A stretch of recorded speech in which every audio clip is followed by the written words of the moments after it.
নমস্কাৰ, এটা নতুন ভিডিঅ'ৰ সৈতে পুনৰ আপোনালোকক মোৰ চেনেললৈ স্বাগতম জনাইছোঁ। আজিৰ এই ভিডিঅ'টোত আমি আলোচনা কৰিম NCERTৰ ওপৰত। NCERT কি ধৰণে পঢ়িলে আমাৰ সুবিধা হ'ব বা NCERT কেনেকৈ পঢ়িব লাগে তাৰ ওপৰত আজি আমি সবিশেষ চাম। আজি আমি আলোচনা কৰিম ক্লাছ 11ৰ পলিটিকেল ছায়েন্সৰ যিখন কিতাপ ইণ্ডিয়ান কনষ্টিটিউশ্যন এট ৱৰ্ক, কি ধৰণে পঢ়িব লাগে, কি পইণ্টছ আমাৰ কাৰণে জৰুৰী, আৰু খুব শ্বৰ্টকৈ আপোনালোকক ক'বৰ কাৰণে চেষ্টা কৰিম।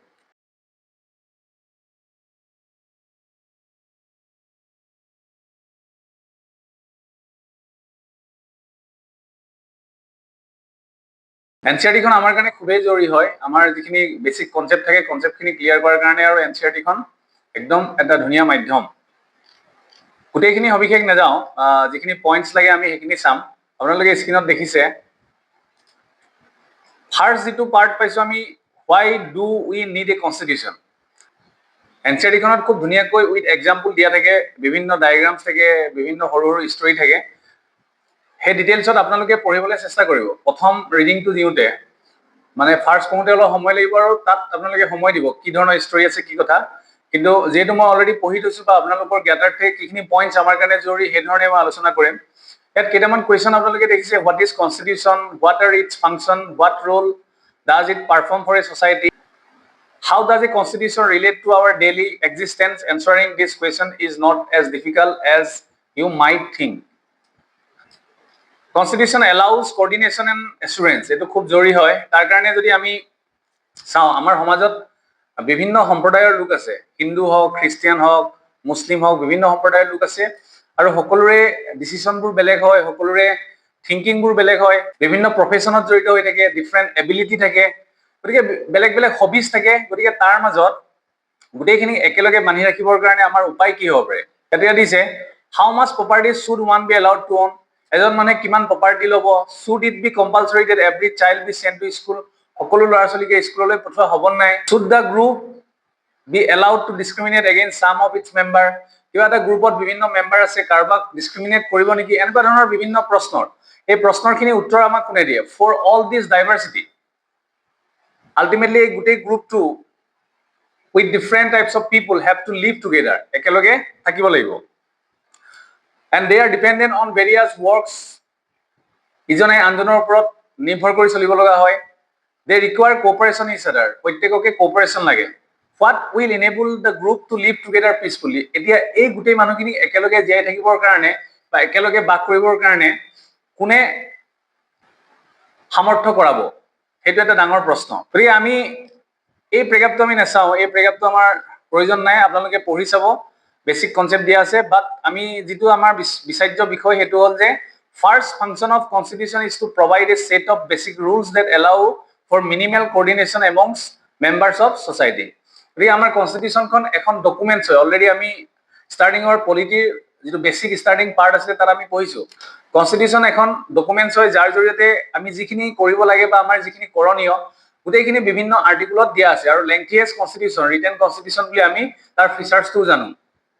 ষ্টাৰ্টিঙত যদি ক'ব যাওঁ 395টা আৰ্টিকুল আছিল, আৰু এতিয়া আছে 448টা article.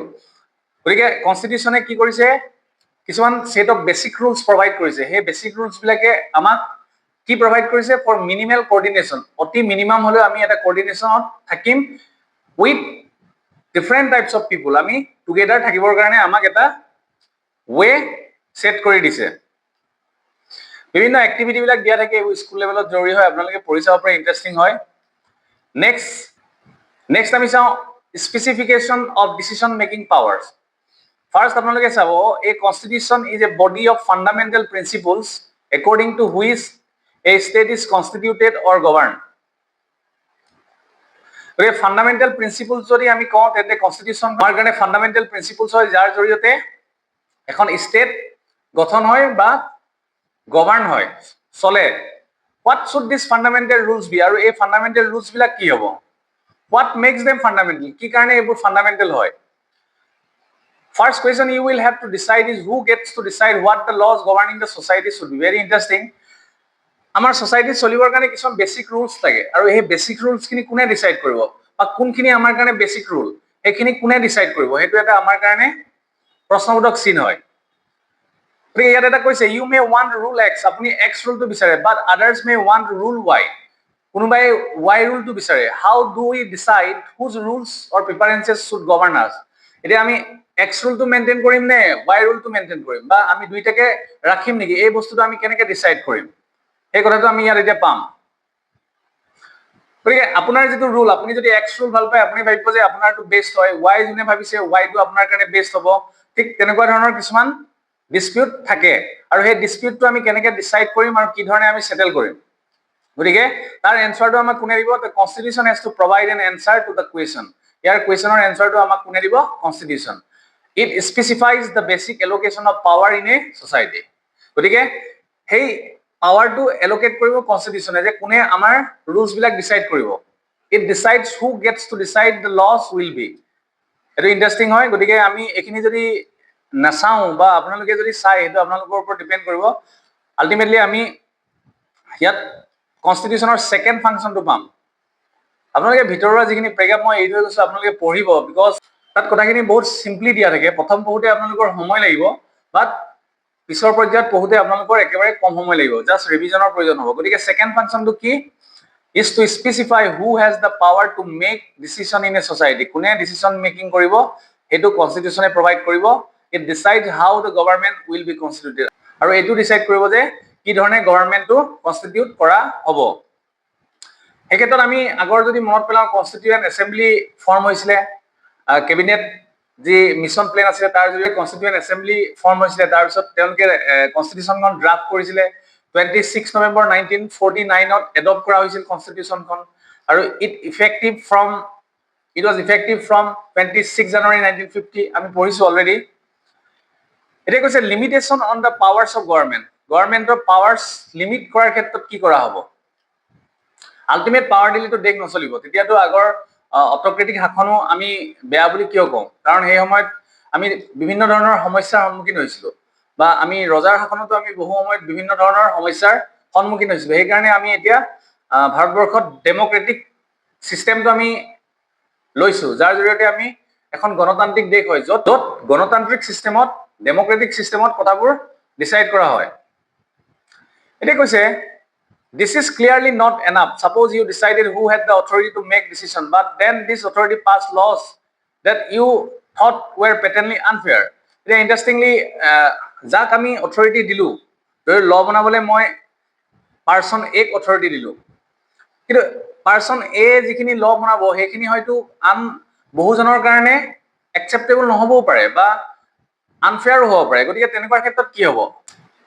It prohibited you from practicing your religion, for instance. ধৰা হ'ল যেনিবা এনেকুৱা এটা ল বনোৱা হ'ল যাৰ জৰিয়তে এটা ৰিলিজন আপুনি পাৰ্সিউ কৰিব বিচাৰিছে, ৰিলিজন এটা আপুনি প্ৰেক্টিচ কৰিব বিচাৰিছে, সেই ৰিলিজনটো সেই লটোৱে আপোনাক প্ৰেক্টিচ কৰিব দিয়া নাই। এটা এক্সাম্পল ধৰি ললো, বা আপুনি চাৰ্টেন কালাৰৰ কাপোৰ পিন্ধিব বিচাৰিছে, বা এনেকুৱা এখন ল হৈ গ'ল যে সেই কাপোৰটো তাত বেন হৈ গ'ল। গতিকে তেনেকুৱা ধৰণৰ ক্ষেত্ৰত কি কৰিব? আকৌ আমি প্ৰেজেন্ট স্নেৰিঅ'টো দেখো যে গভৰ্নমেন্টে আৰ্বিট্ৰেৰিলি কাৰোবাক এৰেষ্ট কৰিছে, বা নিৰ্দিষ্ট কিছুমান মানুহকে তেওঁলোকে এৰেষ্ট কৰিছে। তেনেকুৱা ধৰণৰ কিছুমান যদি আমি প্ৰব্লেম দেখা পাওঁ, সেই ক্ষেত্ৰত কি কৰিব? সেই ক্ষেত্ৰত কনস্টিটিউশনৰ থাৰ্ড যিটো ফাংশন, সেই ফাংশনটো হ'ব is to set some limits on what a government can impose on its citizen. These limits are fundamental in sense that government may never trespass them. কনস্টিটিউশনে এটা লিমিট সেট কৰি দিছে যে এই নিৰ্দিষ্ট কামখিনি গভৰ্নমেন্টে কৰিব আৰু এইখিনি কৰিব নোৱাৰে। যেনেকৈ আমি ফাণ্ডামেণ্টেল ৰাইটছ পাওঁ, ফাণ্ডামেণ্টেল ৰাইটছ খিনি আমি নিগেটিভ ৰাইটছ বুলি এইকাৰণে কওঁ, সি চৰকাৰৰ ওপৰত এটা লিমিট সেট কৰি দিছে যে এইখিনি কেতিয়াও ভাইলেট কৰিব নোৱাৰে, আৰু যেতিয়া ভাইলেট কৰিব তেতিয়া আমি সুপ্ৰিম কোৰ্ট বা হাই কোৰ্টৰ সহায় ল'ম। গতিকে কৈছে constitution limit the power of government in many ways. বিভিন্ন ৱে থাকে। Common way of limiting the power of government is to specify certain fundamental rights that all of us possess as citizen. মই already কোৱাটোকে ইয়াত লিখিছে। বাকি এইখিনি আপোনালোকে চাব, ইয়াত তেনেকে কি কি আমাৰ ভাইলেট কৰিব নোৱাৰে সেইখিনি দিয়া আছে। ইয়াত যেনেকে দিয়া আছে যে right to some basic liberties, to freedom of speech, freedom of conscience, freedom of association, এই মানে আল্টিমেটলি ৰাইট টু ফ্ৰীডমটো ইয়াত দিয়া আছে। নেক্সট আহিলে aspiration and goals of society. Most of the older constitution limited themselves largely to allocating decision-making power and setting some limits to government power. But many 20th century constitution, of which the Indian constitution is the finest example. গতিকে আমাৰ কনস্টিটিউশনখন 20th century এখন finest example বুলি দিছে। কি কাৰণে provide an enabling framework for the government do certain positive things to express the aspiration and goals of the society. গতিকে societyৰ যিটো aspiration বা goals থাকে তাক ধুনীয়াকৈ এক্সপ্ৰেছ কৰিছে আমাৰ কনষ্টিটিউচনে। গতিকে আমাৰ কনষ্টিটিউচনখনক এখন ফাইনেষ্ট কনষ্টিটিউচন বুলি জনা যায়। The Indian Constitution was particularly innovative in a respect. Innovative হয় বুলি কৈছে আমাৰ কনষ্টিটিউচনখন ইনোভেটিভ মানে বিভিন্ন ধৰণৰ ইনোভেটিভ আইডিয়াজ বিলাক ইয়াত আছে। Societies with deep entrenched inequalities of various kinds will not only have to set limits on the power of government, they will also have to enable and empower the government to take positive measures to overcome forms of inequality or deprivation. Inequality deprivationৰ ক্ষেত্ৰতো আমাৰ কনষ্টিটিউচনত বিভিন্ন ধৰণৰ option আছে যাৰ জৰিয়তে positive মেজাৰ্স লৈ পেলাই সেই ইনইকুৱেলিটি আৰু ডিপ্ৰিভেশ্যনখিনি অভাৰকাম কৰিব পাৰি। গতিকে আমাৰ কনষ্টিটিউচনখন এখন ফাইনেন্স কনষ্টিটিউচন হয়, ফাইনেষ্ট। এক্সাম্পল এটা চাম দেই, আমাৰ এক্সাম্পলবোৰ খুব জৰুৰী হয়। India aspires to be a society that is free of caste discrimination. আমি ভাৰতবৰ্ষত কাষ্ট ডিছক্ৰিমিনেশ্যন নিবিচাৰোঁ। এস্পিৰেশ্যনটো হ'ল যে free of caste discrimination. If this is our society's aspiration, the government will have to be enabled or empowered to take all the necessary steps to achieve this goal. গতিকে ছ'চাইটিয়ে যদি সেইটো বিচাৰিছে তেন্তে গভৰ্ণমেণ্টে সেইটো কৰিবৰ কাৰণে বাধ্য আৰু সেইটো কৰিবৰ কাৰণে যি ধৰণৰ ষ্টেপছ ল'ব লাগে they must have to take. In a country like South Africa, which has a deep history of racial discrimination, আমি যদি পলিটিক্যাল থিয়ৰী যিখন কিতাপ আছে 11ৰ তাত যদি আমি চাওঁ, আমি নেলছন মেণ্ডেলাৰ দিনত সাউথ আফ্ৰিকাৰ ৰেচিয়েল ডিছক্ৰিমিনেশ্যন যিটো এপাৰ্থাইড কয় সেই বিষয়ে আমি দেখিছোঁ বা আমি শুনিছোঁ। Its new constitution had to enable the government to end racial discrimination. গতিকে তেওঁলোকৰ যিখন নতুন কনষ্টিটিউচন সেই কনষ্টিটিউচনে এই ৰেচিয়েল ডিছক্ৰিমিনেশ্যন নোহোৱাৰ কাৰণে চেষ্টা কৰিব। মোৰ পজিটিভলি আপোনালোকে ইয়াত চাব দেই, কাৰ্টুনবিলাক খুব ইণ্টাৰেষ্টিং হয়। কাৰ্টুনবিলাকত যথেষ্ট মিনিংফুল বস্তু দিয়া থাকে, সেই বস্তুটো আপোনালোকে চাব। ইয়াত দিছে, মই পঢ়ি দিছোঁ এই কাৰ্টুনটো কি কাৰণে ইণ্টাৰেষ্টিং হয়। The constitution makers have to address themselves to very different aspiration. বহুতো বেলেগ বেলেগ এস্পিৰেশ্যন থাকে, বিভিন্ন মানুহ আছে যিহেতু। Here Nehru is trying to balance between different visions and ideology. গতিকে নেহৰুৱে দুইফালে দুটা টাইপৰ মানুহ আছে, গতিকে তেওঁলোকৰ আইডিঅলজিজ বা ভিজনছখিনিক একেলগে বেলেঞ্চ কৰিব চাইছে। Can you identify what these different groups stand for? Who do you think prevail in this balancing act? গতিকে বেলেঞ্চিং এক্টত আমাৰ এইটো কনষ্টিটিউচনেই হ'ব, কনষ্টিটিউচন হ'ব আৰু এইবিলাক আমাৰ ডিফাৰেণ্ট টাইপ অফ পিপুল আছে। এতিয়া আমি আগৰ পইণ্টটো যদি চাওঁ, more positively a constitution may enshrine the aspiration of society. Society aspiration খিনি, societyৰ aspiration খিনি enshrine কৰিব। The framers of Indian Constitution, for example, thought that each individual in society should have all that is necessary for them to lead a life of minimal dignity and social self-respect.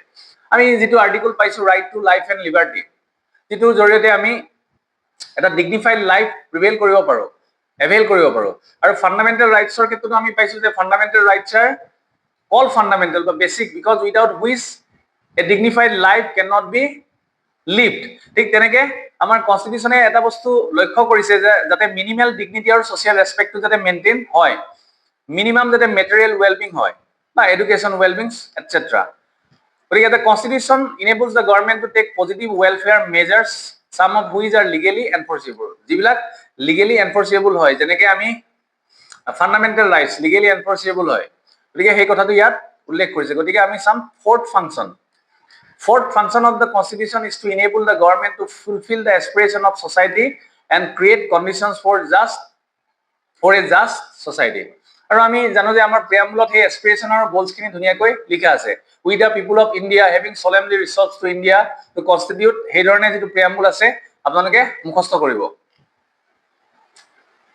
Enabling provision of the constitution চাওঁ, constitution are not only rules and regulation controlling the powers of the government, they also give powers to the government. কেৱল তেওঁলোকে regulate নকৰে power, even তেওঁলোকে পাৱাৰো গভৰ্ণমেণ্টক দিয়ে। South আফ্ৰিকাৰ ক্ষেত্ৰত কৈছে many ৰেছপনচিবিলিটিজ দিছে গভৰ্ণমেণ্টক, এইটো আপোনালোকে চাব। কেতিয়াবা কোনোবাৰ ক্ষেত্ৰত সাউথ আফ্ৰিকাৰ যদি কনষ্টিটিউচনৰ কথা আহে আমি দুই এটা বস্তু লিখিব পৰাকে আমি চাই থ'লে ভাল। ইণ্ডোনেছিয়াৰ ক্ষেত্ৰত কৈছে যে the government is enjoined to establish and conduct national education system, এইখিনি দিয়া আছে। নেক্সট আহিলে ফাণ্ডামেণ্টেল আইডেণ্টিটি অফ পিপুল। এতিয়া এইটো ইম্পৰ্টেণ্ট পইণ্ট আমি চাওঁ।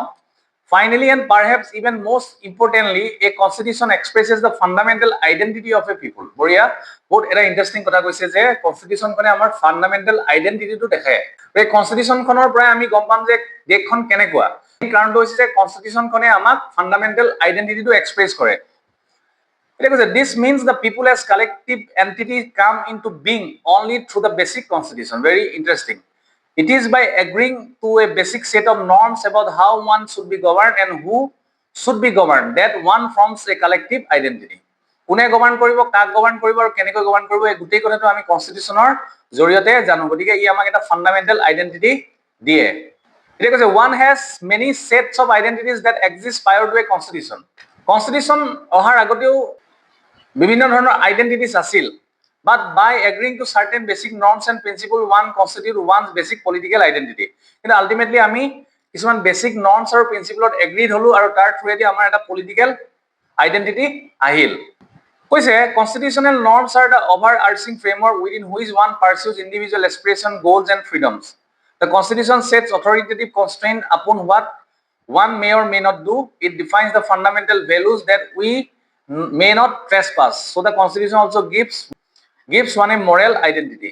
গতিকে কনস্টিটিউশনৰ জৰিয়তে আমি মৰেল আইডেন্টিটি পাওঁ। এই কাৰণে কনস্টিটিউশনে আমাক এটা ফ্ৰেমৱৰ্ক দিয়ে যে প্ৰত্যেকজন ইন্ডিভিজুৱেলৰ এস্পিৰেশন, গোলছ, ফ্ৰিডমছ তাক কি ধৰণে পাৰ্সিউ কৰিব তাৰ এটা ফ্ৰেমৱৰ্ক কনস্টিটিউশনে প্ৰভাইড কৰে। ফান্ডামেন্টাল ভ্যালুজটো ডিফাইন্স কৰে, যাক কেতিয়াও আমি ট্ৰেছপাছ কৰিব নোৱাৰো, যাক কেতিয়াও আমি ভাইলেট কৰিব নোৱাৰো। এই গোটেই কথাখিনি আমাক কনস্টিটিউশনে প্ৰভাইড কৰে। আলটিমেটলি আমি তাক কওঁ যে মৰেল আইডেন্টিটি আমাক প্ৰভাইড কৰে। তেনেকে আমি এজ এ হিউমেন বিং আমি কোনখিনি কাম কৰিব নালাগে সেইখিনি আমাৰ মৰেল ভ্যালুজ। ঠিক তেনেকে কনস্টিটিউশনেও আমাক প্ৰভাইড কৰিছে মৰেল আইডেন্টিটি যে এইকেইটা কাম কৰিম, এইকেইটা কাম নকৰো। টেকনিক আইডেন্টিটিটো আমি জাৰ্মান কনস্টিটিউশনৰ ক্ষেত্ৰত দেখা পাওঁ, বাট আমাৰ ইণ্ডিয়ান কনস্টিটিউশনত ইথনিক আইডেন্টিটিটো গুৰুত্ব দিয়া হোৱা নাই বা সিটিজেনশিপৰ ক্ৰাইটেৰিয়া হিচাপে লোৱা হোৱা নাই। Different nations embody different conception of what the relationship between the different regions of a nation and the central government should be. Next আমাৰ থাকিব the authority of a constitution. Constitutional authority কাৰ ওপৰত থাকিব। গতিকে আমি কেইটামান কোৱেশ্চন চাওঁ। What is constitution? How effective is a constitution? Is a constitution just?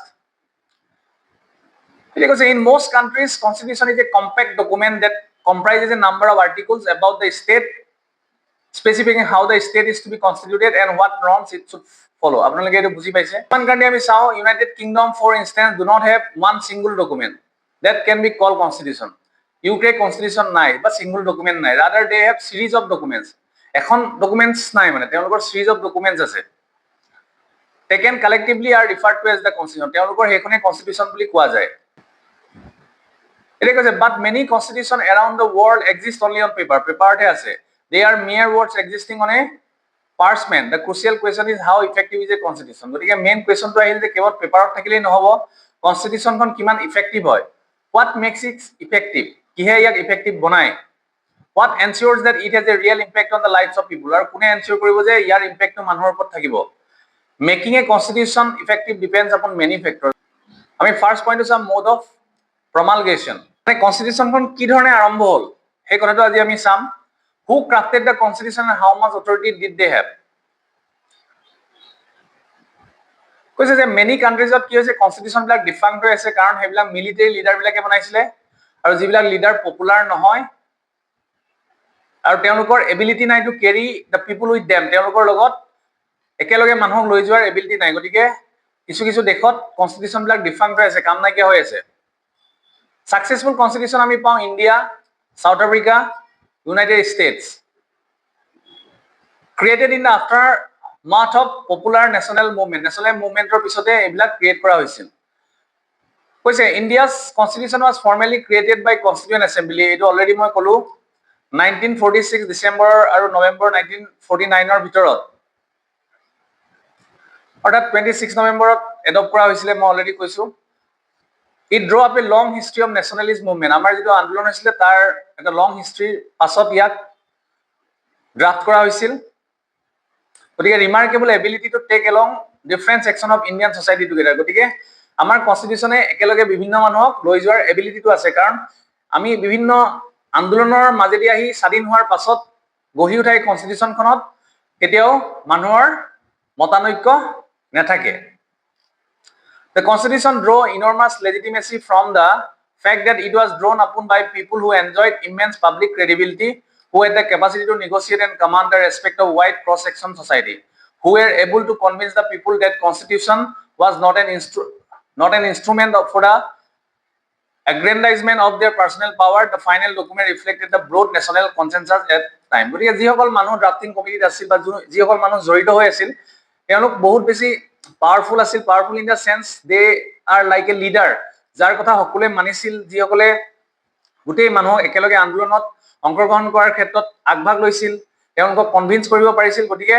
তেওঁলোকে এইটো কনভিন্স কৰিব পাৰিছে যে এই যিখন কনস্টিটিউশন ই কেৱল মাত্ৰ নিজৰ পাৰ্সোনেল পাৱাৰ এপ্লাই কৰাৰ কাৰণে নহয় ই এটা আমাক নেশনাল কনসেনসাস বিল কৰাৰ ক্ষেত্ৰত আমাক সহায় কৰিব আৰু আমাৰ মাজত এটা ইউনিটি আনিব ইন ডাইভাৰ্সিটি এই কথাটোকে কৈছে ইয়াত বিভিন্ন কনস্টিটিউশনৰ কথা দিয়া আছে আপোনালোকে পঢ়ি চাব ইভেন ইয়াত এইটো নেপালৰ কথাও দিয়া আছে আপোনালোকে চাব ইয়াত এটা শব্দ আছে আপোনালোকে চাব ৰেফাৰেন্ডাম শব্দটো চাব where all people vote on the desirability of a constitution মানে কনস্টিটিউশন লাগিব নালাগিব তাৰ ওপৰত ভোট কৰি এটা ৰেফাৰেন্ডাম প্ৰসেসৰ জৰিয়তে হৈছিল কিন্তু আমাৰ কেতিয়াও ৰেফাৰেন্ডামৰ প্ৰয়োজন হোৱা নাছিল কি কাৰণে আমাৰ এই গোটেই কামটো দুইসকলে লৈছিলে তেওঁলোক carried enormous public authority because it had consensus and backing of leaders who were themselves popular আৰু যিসকল লিডাৰ্ছে ইয়াক মানে এই প্ৰসেসটো বেক কৰি আছিল তেওঁলোক বহুত বেছি পপুলাৰ আছিল গতিকে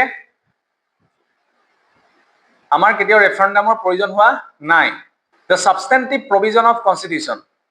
আমি আজি লাষ্টলি এটো চাম কাৰণ ভিডিওটো অলৰেডি যথেষ্ট দীঘল হৈছে আমি অতি সোনকালে আমি এই কন্টিনিউটিটো মেইনটেইন কৰিম কি ধৰণে আমি এনসিআৰটি পৰা কিছু কিছু পইণ্ট পাব পাৰো আৰু লগতে মই যিখিনি কনসেপ্ট বেস কাৰেন্ট এফেয়াৰ্সৰ ওপৰত বেস কৰি যিখিনি মই প্ৰভাইড কৰি গৈ আছো পলিটি ইকোনমি তেনেকে বেলেগ বেলেগ সাবজেক্টৰ লগতে এইখিনিও কন্টিনিউ কৰি যাম মেইনছৰটো মই ট্ৰাই কৰি আছো আপোনালোকে পঢ়ি থাকক মোৰ লগত নিশ্চয় ডেফিনেটলি ভাল ফলাফল হ'ব সাবস্টেন্টিভ প্ৰভিজনটো চাও It is the hallmark of successful constitution that it gives everyone in society some reasons to go along with its provision.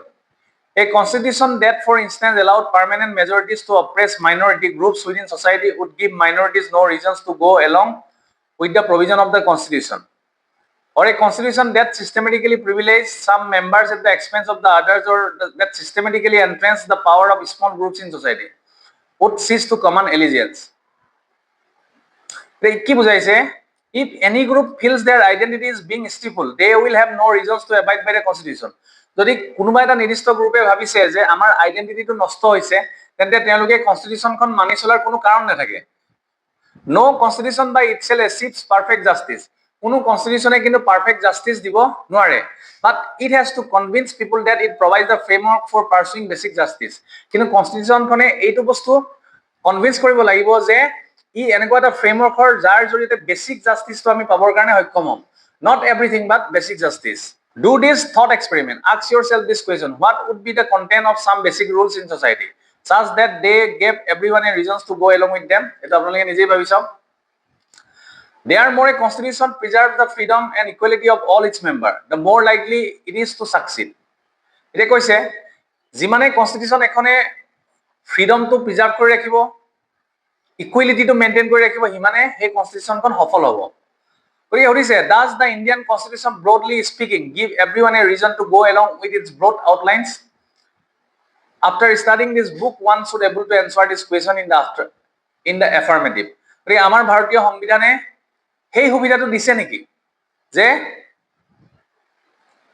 প্ৰত্যেকজন মানুহে ইয়াৰ লগত একেলগে আগবাঢ়িব মানে কনস্টিটিউশনখন মানি চলিব আশা ৰাখিছো আজিৰ ভিডিওটোৰ জৰিয়তে আপোনালোকে এনসিআৰটি কিদৰে পঢ়িম বা এনসিআৰটিৰ পৰা কিমান ৰেলেভেন্স পইণ্টছ আমাৰ কাৰণে জৰুৰী পইণ্টছ ওলাই সেই কথাটো আপোনালোকে বুজি পাইছে আৰু কথা হ'ল এনসিআৰটিখন পঢ়িবৰ কাৰণে আপোনালোকে প্ৰথম অৱস্থাত খৰধৰ কৰিব নালাগে তাত যিখিনি বক্সত দিয়া আছে এক্সাম্পল হওক বিভিন্ন কাৰ্টুন হওক এভৰিথিং আপোনালোকে চাব কাৰণ খুব ধুনীয়াকৈ দিয়া আছে আৰু খুব সাৱলীলভাৱে দিয়া আছে গতিকে এনসিআৰটিখন আপোনালোকে যেতিয়া বাৰে বাৰে পঢ়িব প্ৰথম ৰিডিংছটো অকমান টাইম লাগিব সেকেন্ড আপোনালোকৰ কম সময় লাগিব আৰু পইণ্টবোৰ এই ধৰণে লিখিব যাতে হি আপোনালোকৰ কাৰণে ৰিভিজনৰ ক্ষেত্ৰত হেল্প হয় আৰু এনসিআৰটিৰ পৰা নোট মেকিংটো মই অন্য এটা ভিডিও ল'ব লাগিব কাৰণ এতিয়া ভিডিওটো যথেষ্ট দীঘল হৈছে গতিকে আন এটা ভিডিওত মই আপোনালোকক দেখাম যে ইয়াৰ পৰা আমি কেনেকৈ ৰেলেভেন্স পইণ্টছখিনি পইণ্ট ৱাইজত আমি লিখিব পাৰিম এই ভিডিওটো ইমানতে থৈছো আকৌ এটা নতুন ভিডিওতে লগ পাম নমস্কাৰ